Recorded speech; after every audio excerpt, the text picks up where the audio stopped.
Good evening, and you are welcome to another exclusive interview powered by News.Band Television. Now, today we are going to be discussing the theme Nigeria at 61, Nigerian loan burden and inflation of food prices. Here as our guest, we have the Deputy Director, School of General Studies, Nnamdi Azikiwe University. She is also the immediate past head of Department, Economics Department, Nnamdi Azikiwe University, Dr. Uju Ezenekwe.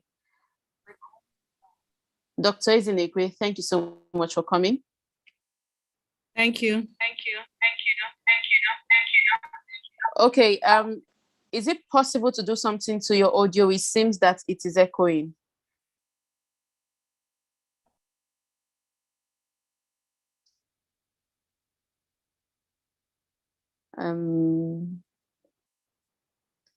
Dr. Ezenekwe, you're muted. Kindly unmute yourself and then we can start. Okay. Now, a report was released just last month talking about Nigerians' foreign loan reaching an all-time high at $45.2 billion US. What do you think led to this unfortunate situation, and how does it affect the ordinary Nigerian? Okay, there are a lot of issues that are involved in it, especially where it has to do with the food aspect of our country, the food consumption or supply of the nation. And for the fact that we have a lot of issues to tackle down here, we have insecurity, especially in our food production. The farmers are being attacked and all that. So that has a lot of effect on our nation in terms of food production. And then the border being closed up for importation of all these food items is also an issue, which affects the prices of those commodities to increase. Okay, just before we go on the inflation of food prices, we're talking about the loan burden right now. Why is Nigeria heavily in debt, especially in regards to foreign loans? Okay, why are we heavily indebted? Yes. Okay. You know, Nigeria have been in deficit for a long time, or debt, and we are actually not trying to do much about it. Most of the time, when we get some of this loan from outside or aid from outside, we don't channel them in the proper way that will help us to gain a lot of, to be able to, into production aspect instead of consumption, so that we'll be able to move the country forward and then pay back the debt which we are owning. So it's really having an impact on us as a nation. We need to rechannel our thinking. We need to rechannel our thoughts towards production and not based on consumption, so that we'll be able to get it right and then see if there's a leadway for us to pay back the loan. All right. Now, looking at Nigerians' economy and how hard it is to produce in the country, is borrowing our only option? Well, actually, the last resort you could have is actually to borrow, but the issue is not in borrowing alone. Even if you're borrowing, like I mentioned earlier, you need to know what you're using that money you borrowed for. And again, the situation in our country is not helping much, because we have a lot of issues to tackle with if we really need to start production purely on our own. We have a lot of infrastructural issues that is affecting our local producers in what they're doing. And that also helps to escalate the prices of goods. So we really actually have to look at developing our infrastructure so that it's to help the local producers in what they're doing, if we want to get it right. All right. Now, currently, Nigeria uses over 80% of its revenue on debt servicing. Will you say that the country is on its way to bankruptcy? Definitely so. If we need to keep servicing our debt, then we are not making any headway at all. And what we should be thinking of, what policies or what can we do to make sure that we reduce the debt burden? What can we place on the table? The fiscal and the monetary policies that will help us out to make sure that we reduce our debt burden to the barest minimum. Because if we keep on servicing debt, then when are we going to be free? It's like we will perpetually be in bondage to service the debt that we are owing. So there must be a leadway out of it so that we can make sure that, yes, we have something doing that can service the debt and at the same time move the country forward into its developing the country more than just whatever we get, we use it to service our debt. It will definitely lead us into bankruptcy. Okay, so talking about fiscal policies that Nigeria should be considering, what are your suggestions? Okay, if we look at that, the fiscal and the monetary policies that governments have to look into. First and foremost, what is a fiscal policy? Is that policy where governments have to either increase taxes or reduce taxes, depending on what they want to achieve in the nation, either contractual monetary fiscal policy or the expansionary monetary policy. And right now, we have a situation here where taxes are even increased and people are still being affected more with that. So it might not be a better solution, the better solution also, if we look at the situation of things. Because one, these people you're giving high rate of tax, actually look at what their salaries are also, and the companies. Because eventually when you tax most of these companies, it trickles down to the final consumers, to the people who they are working with them. The prices of their goods will be affected, which will affect the final consumers of those goods. So government really have to look at and see how they can balance the equation between increasing the taxes and then how is it affecting the final consumers. There was an increase in, what do they call it, minimum wages, which some states have not even applied because they say they can't afford it.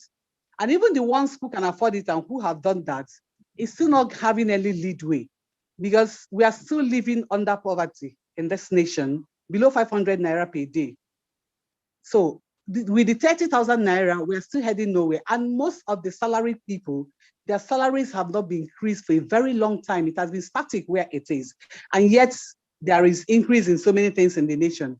So what government needs to do is to look at these policies and see how they can marry it together to make sure that they have a balance in it to get at equilibrium between the contractionary and the expansionary fiscal and monetary policies. Now, in your first submission, you talked about the increment of food prices. Now, let's talk about that. Despite the reported fall in Nigeria's inflation figures, the prices of food and other essential goods have continued to skyrocket. Why do you think this is happening? There are so many reasons why that is happening. One, insecurity in food production. The consistent attack on farmers is really having a toll on us by the herdsmen. Most of them are now scared to go to farm to produce. And even when they do, infrastructure, transportation is a huge problem again. To transport those goods from the point of production to where they are needed is equally a problem. The roads are not good, no good transportation system. And the checkpoints that we have on the road, instead of helping to decrease insecurity, they are also causing high rate of prices of goods, especially the food items. By the time the transporters settle all these checkpoints, the owners of those goods will put back those prices into the consumption of the products, and that affects the prices of goods. It will keep escalating, it will keep going high, that the common man cannot even a simple gari or yam. The prices have become so high, which is a food we think is for the poor man, but today the price is so high that even the common man can't afford some of these foods anymore. So we really need to look into the insecurity in the food production in our nation. The attacks of the herdsmen to the farmers, there should be a cordial relationship between this. the rearing of the cattle, they should have ranches where they can put their cattle instead of destroying the farmland. We need to have a mutual relationship between the herdsmen and the farmers so that it will not affect our food production in the nation. All right, remember that you can join this discussion simply by raising up your digital hand, and I'll try to accommodate as much questions and comments as possible. Now, do you think that the government needs to adopt price control on foodstuff to aid the situation? Because at this point, the problems you mentioned don't seem to will not be solved or might not be solved anytime soon. So is price control the only solution? Well, if you say price control, you said the ones I mentioned will not have solution very in the near future. I quite agree with you, but also putting price control, do you think is also going to have an effect, or is it going to be an effective thing to do? Who is going to obey that? That is the issue. Some of these things are controlled by the forces of demand and supply. So by putting a price control, are they actually going to be obeyed? That is another question to tackle. Because it's not as if putting up a policy that, yes, there should be a price control on some of these schools. Who is going to checkmate it to make sure that it actually is obeyed and has effect on the populace?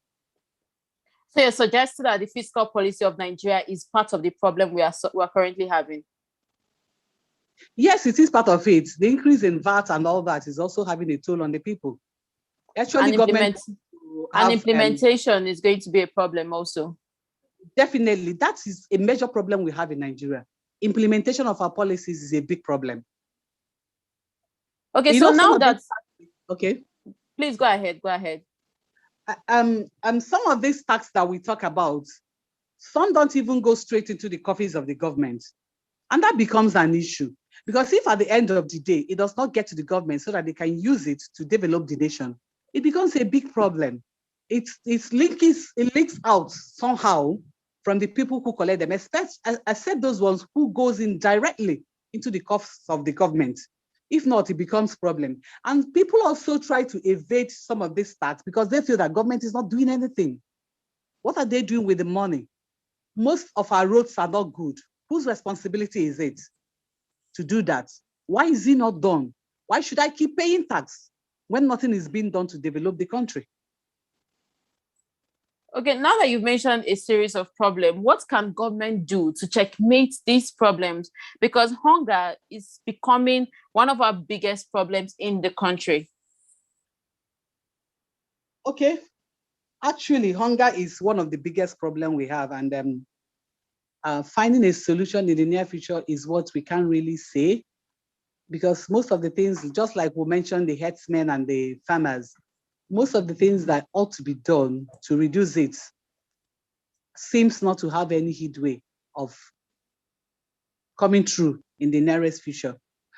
So, well, we'll keep, governments can actually, in terms of the collection of taxes, they should find a way of doing it electronically so that they will make sure that it goes straight into the coffins of the government instead of passing from one hand to the other, or appointing some agency or whatever, even if it's an agency, but let it be done in an electronic manner so that you'll be sure the money hits there where it's supposed to be.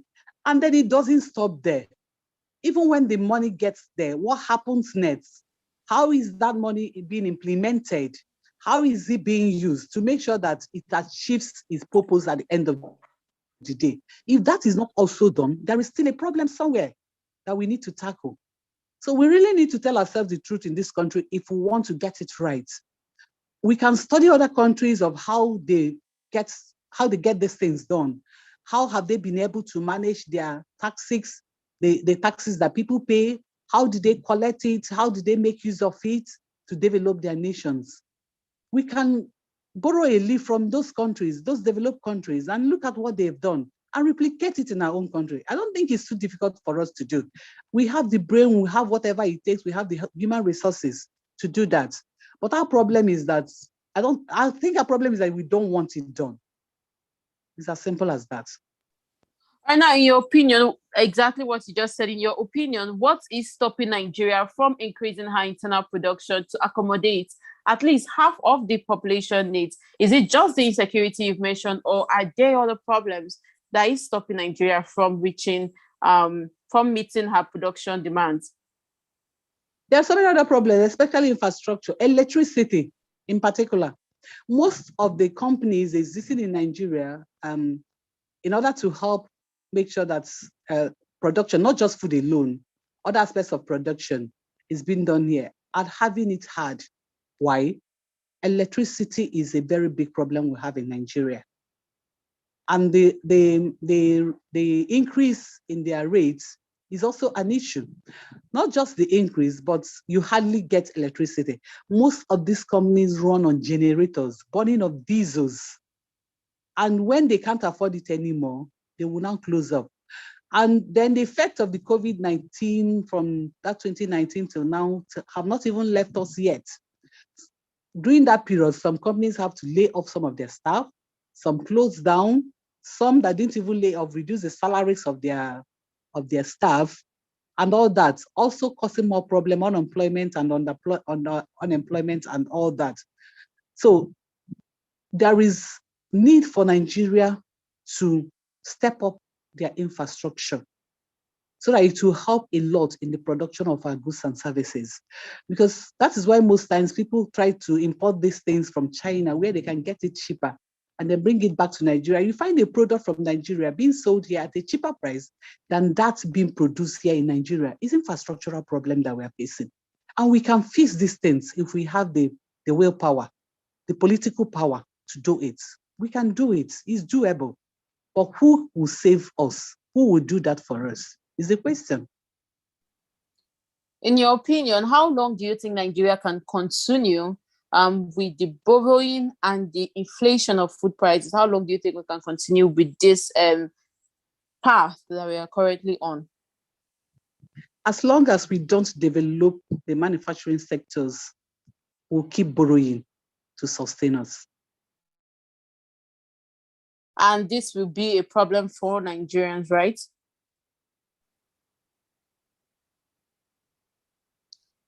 Doctor, did you hear me? Can you hear me? Yes, I can hear you now. I answered your last question. You didn't hear me? No, please. Can you kindly repeat that? Okay, I said as long as we don't develop our manufacturing sector, then we have to keep borrowing to sustain us and then keep importing a lot of things, even to the extent of importing toothpick. These are some of the things we can manufacture here ourselves, and it will help our economy to grow. So we need to look into that aspect, converting most of our primary products, agricultural products, into manufacturing products. It will go a long way to develop our nation. All right, remember that you can join this conversation simply by raising up your digital hand, and I'll try to accommodate as much questions and comments as possible. Now, what can the government do to encourage production? You have mentioned that we are suffering from lack of production. So what can the government do to encourage production?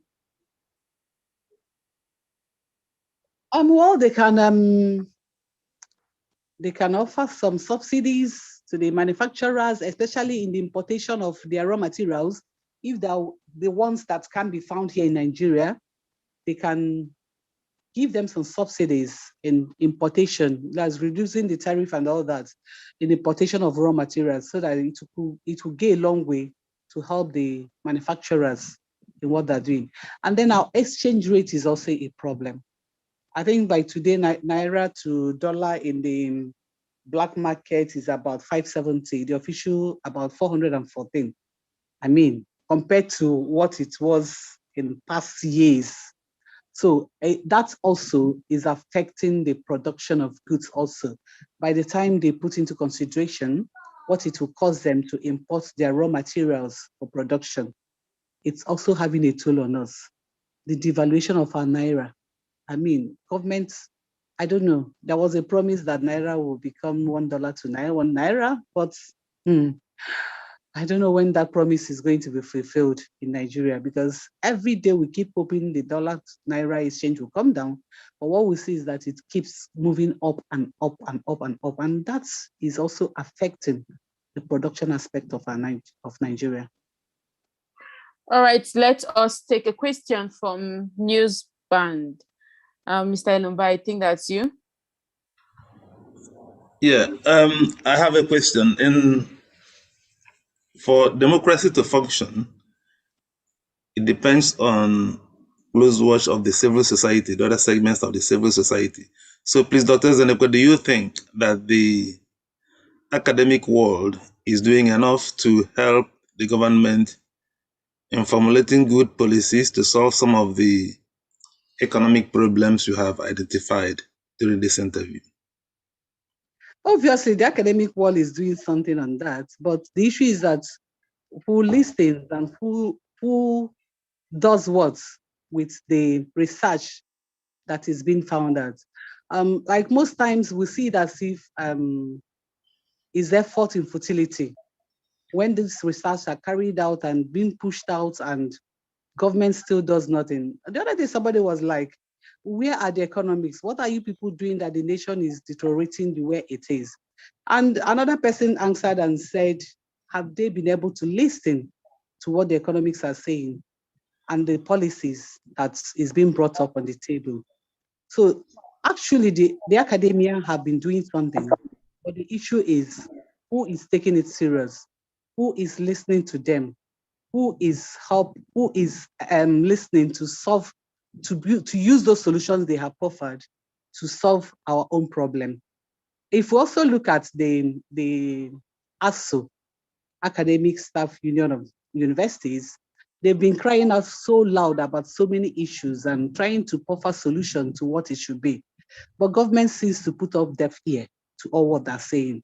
Take, for instance, the issue of their salary, which they have been a loggerhead with government about using UTAS, and government is insisting on using IPs. They have been able to brought out the things, the disadvantages or the things that are wrong with IPs to match what they are bringing in on the table, the UTAS. But yet, government is still dwindling and not willing to listen to them, probably because of some selfish interest. So these are the issues at hand. It's not as if the academic world is not bringing out solutions to what it should be, but does the government actually want to listen to them and use it to do something? Okay, my second question will be, at the end of the day, the masses bears the brunt of such economic policies. And where, for instance, one of our guests here, the former Deputy Governor of the Central Bank of Nigeria, Professor Kingsley Moghalu, I think he said that government is presently spending more than 90% of the federal government revenue to service debt. Is this sustainable, and where do we go from here? I know you have touched on these in your previous answers, but how sustainable is this, where we spend more than 90% of our current revenue to service debt? Obviously, it's not sustainable. And like you said, I mentioned it earlier, if we keep servicing this debt, how are we going to move forward to meet up with the other things we need to do to get this country to where they're supposed to be? There was a time, I think the former governor of Anambra State also said something on that, Mr. P2B, on borrowing to produce instead of borrowing to consume.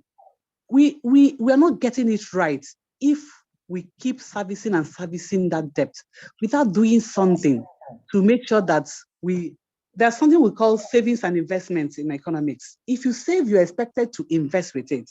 So if we are investing with the money we are borrowing, then by the time we are paying the debt, we'll still have something left for us to work with. So putting all our money into servicing of our debt is not going to lead us anywhere at all. We need to get it right. We need to make sure that we invest so that we take part of that investment, service the debt, and then use the other one to work on developing our country. In that way, we'll keep reducing the debt burden until it closes up, if at all it does. And then, so will you suggest that the federal government will, at a point, declare bankruptcy and simply refuse to pay this foreign debt? Some countries have done it, Argentina, Venezuela, say, look, we cannot pay this money anymore. Is it something that Nigeria could contemplate? And what could be the ripple effect of such a policy if it happens? Well, it's something they can still go for, but just like you said, the ripple effect is that if tomorrow you're in need of money, you might not be able to borrow because they will refer you back to your action in the past of how you refuse to pay back your debt, and it becomes a problem. So that shouldn't be our immediate solution to it. At least let our debtors see that we are doing something, and then probably if they want to write off whatever is remaining, good and fine. But if we on our own says we're not paying you because we can't do this or that, it will have a repercussion on us. If in the future we urgently need to borrow money for something, then we might not be able to get that at that point in time. Okay, so will you support the federal government policy of trying to sell government assets in order to run the government? I think this present administration muted such idea some time ago that they will have to sell off some some government assets in order to continue to obtain funding to run the government and to be able to service some of these debts. Is that something you will support? No, my problem with this selling of government assets is like it goes back into the pockets of some of the rich individuals in Nigeria. So who is fooling who? That is just the issue. We are robbing Paul to pay Peter. You go behind and buy up these things and say you're selling it off so that you want to pay our debt. And yet the money you use in buying it is still our own money. And at the end of the day, if most of these government properties goes into the hands of individuals, it turns into monopoly, which will still have an effect on the people at the end of the day, if care is not taken. Look at what is happening on electricity, because they have given it away, privatized it. If we can solve these problems on our own and retain it as government property, it will help a lot. The common man will be able to reach out to it. But by the time we sell most of these things into the hands of individuals, it will become monopoly and it will have effect in us. But my problem is not even that. My problem is that these individuals who are buying it, sincerely speaking, with our own money. Yes, they call behind and buy our property and say we have sold it off so that we can pay our debts. And at the end of the day, you might even see that the debt they're calling off that they want to pay is still not paid. So today, most people are wondering what happened to the money they collected from Abacha's family. What happened to it? What was it used for? Where did it go in the development of our nation? Since you say you collected a huge amount from that family, where have you put it into? So it's not just about telling us you want to sell government properties so that you can pay off our debts and all that. At the end of the day, the properties are sold and the debts are not paid. Who is still bearing the burden? The country, Nigeria. All right, let's call Anthony. Okay, I was just about to say that. Okay, all right. Thank you very much. Thank you very much for what you said. I have a question. My name is Tony Akoma. I'm based in Canada. I'm speaking from Canada now. There are two things that comes to mind with respect to our debts.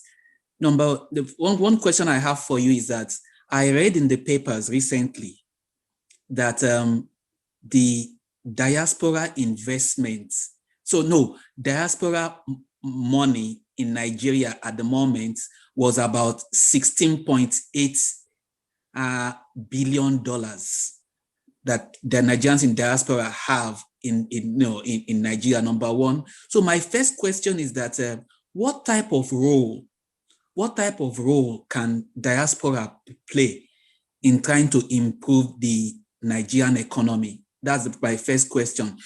Then my next question is, at the moment now, as Nigerians, we know that we are reliant on oil heavily.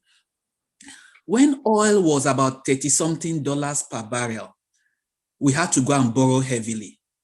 Yesterday I was checking, and I think oil has now risen as much as $80 per barrel. My question is, how come we don't harness this power of oil to try to see how can we diversify the economy? Once the oil prices are high, let's diversify. Let's go into other areas. I know all our economic ASU and all you professors have told us that, look, let's diversify. What is the government playing, and how can we make sure that all these policies or all these ideas that we've had in the past are implemented? Thank you very much. Okay, I will start with your second question, which you said about diversification. And the truth of the matter is that it's been spoken of a lot. There is need for us to diversify. We can't keep relying on oil all the time. And again, the issue of the money that is gotten from oil still not being able to see us through. And then if eventually the oil is not there again, or even if it's still there, remember most of the developed nations are now moving away from the use of petrol, PMS, into solar and all that. So what if we don't have buyers again for our oil in the near future? What happens? Are we going to drink it? So there's actually every need for government to diversify, to look into other sectors of the economy, especially agriculture. There's a lot we can do from there. Singapore got our palm kernel, and today look at where they are. And where is Nigeria? If we can go back and look into our agricultural sector in particular, we are endowed with a lot of products that we can use to diversify this country, to make sure that if we put them into use, we can start exporting them. And by exporting them, we'll get more foreign exchange into our hands than importing. It's always better to export than to import. So it's our time government listening to that issue of diversification, and let's leave oil alone for now and see what we can do to diversify, to move into agricultural sector. And then not just the primitive agriculture. We also have to look at a way of the primary products of this agriculture, converting them into the manufacturing products that we can export outside the shores of this nation. Or even if it's the raw ones, I'm sure there are countries that we can take it to and still make our money. But who will do that becomes an issue. It's not as if government have not heard that. It's not as if it's the first time it's being talked about diversification and the benefits of diversification. But I think the problem is who will build the cards, who is ready to leave that. All of them are all interested in oil, and what comes out from oil. And nobody is looking at it in the future. What happens when we don't have buyers for this our oil anymore? Not even about the oil finishing. Well, what if we don't have buyers anymore of our oil? What happens to us? So there is actually every need for us to diversify, leave oil alone, and move into agricultural sector, develop our manufacturing sector also, so that most of the things we produce in this nation will be sold out. If we take Aba cluster, for instance, in production of shoes, those people there are doing something wonderful, but they need some incentives. They need government presence so that they can package those products very well and send it out. It will stand the test of even the Italian shoes that we are importing here in our nation. But one thing again is that we ourselves here need to believe in ourselves. We don't even believe in ourselves, not to talk of looking for the country who will believe in us. So one thing is that we need to also believe in ourselves. And then the areas where we have comparative advantage on, let's do something on that. Let's key into it and see how we can produce those things to meet international standard, and then push it out to other nations. We have the labor intensity, we have human capacity to do that. So there's need for us to go in and search for things that we have comparative and absolute advantage in, and then move into it, do those products, export it out of here, and then get foreign currency that will help us in moving our country forward. Then your other question was based on diaspora, right? Yes, the remittances that are coming from the diasporas, what it can help. I think what I feel is a again, the channel of how those remittances come in. And then if some of those people can actually come together, like you said, you're in Canada, you can form a group if you can come together and team up and see how you can, from that end, develop Nigeria.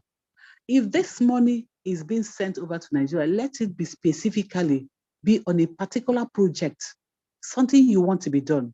There are some medical doctors that at times they move out from the foreign countries where they are, come to Nigeria and say they want to offer free operation and all that.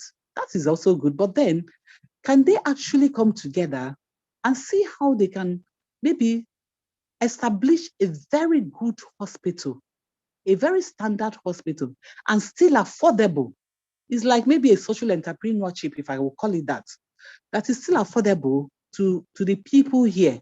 And not just building such hospitals in a developed area like Abuja, Lagos. They can come down to other areas. This is a way those remittances can also help in developing our nation. And in that way, you see that the money goes straight into a project that is meant for, and not just flowing from one hand to another without achieving its aim. Most of the remittances, again, are people who send it down to their family members, maybe to keep them their standard of living and all that. But they can go beyond that to see if there are social entrepreneurs among them, what can they offer back to their country? What can they do to see that whatever they're being earned there is being transferred to Nigeria in such a way that it helps in growing this country back to what it should be, looking like the nations where they are, what they're benefiting from where they are. Can we replicate that back in our own country and see how we can move out from being a developing nation to a developed nation? Okay, thank you so much, Doctor. We are almost out of time, but I can see that Mr. Elumba's hand is still up. Mr. Elumba? Yes, let me go to Chinese loan. Are you afraid that Nigeria seems to be borrowing so much from China? Am I afraid of that? Yes. Well, not really. Nigeria is trying to partner with China, but it depends on the extent of it.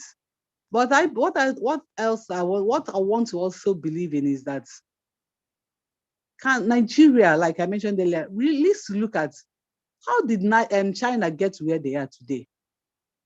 China has a lot of population, which we also do, just like India. How did some of these Asian tigers get out from where they are to where they were to where they are today? So borrowing from China, who have its own repercussions at the end of the day, but then China seems to be the moving giant as of the moment.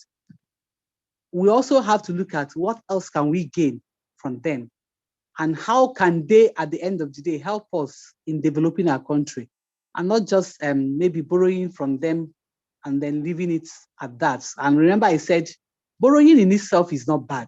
What is bad is what do you do with the money you borrowed? That is the aspect of it.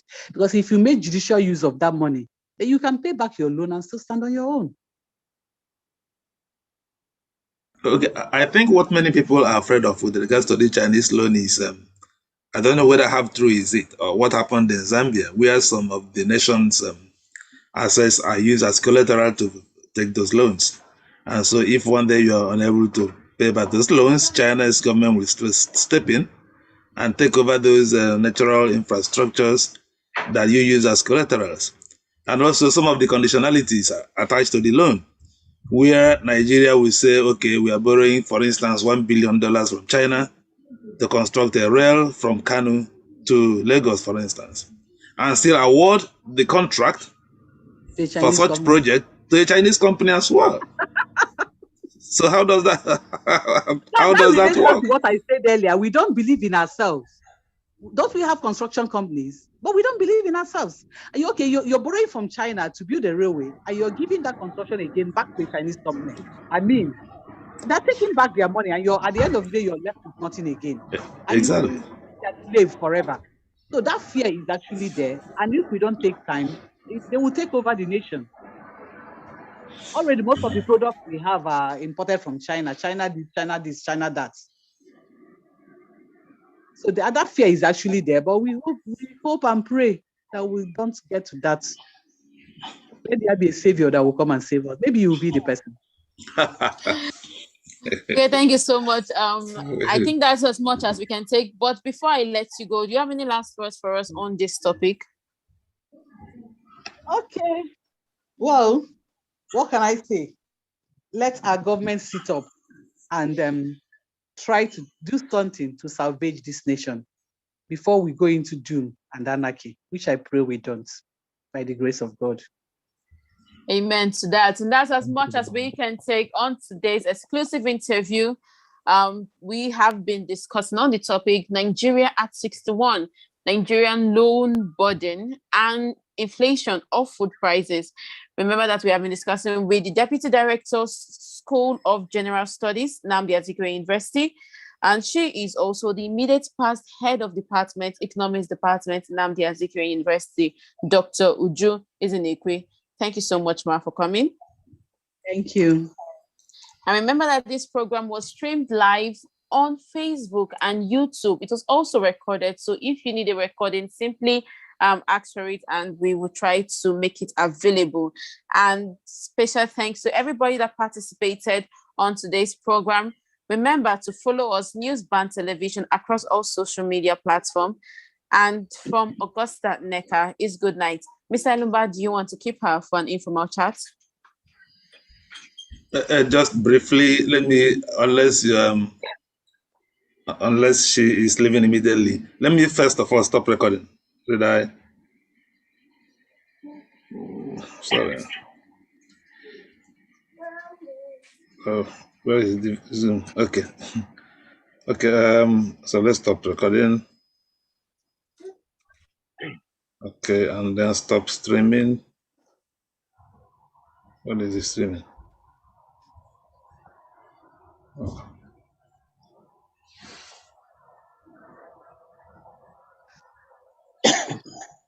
Sorry, please.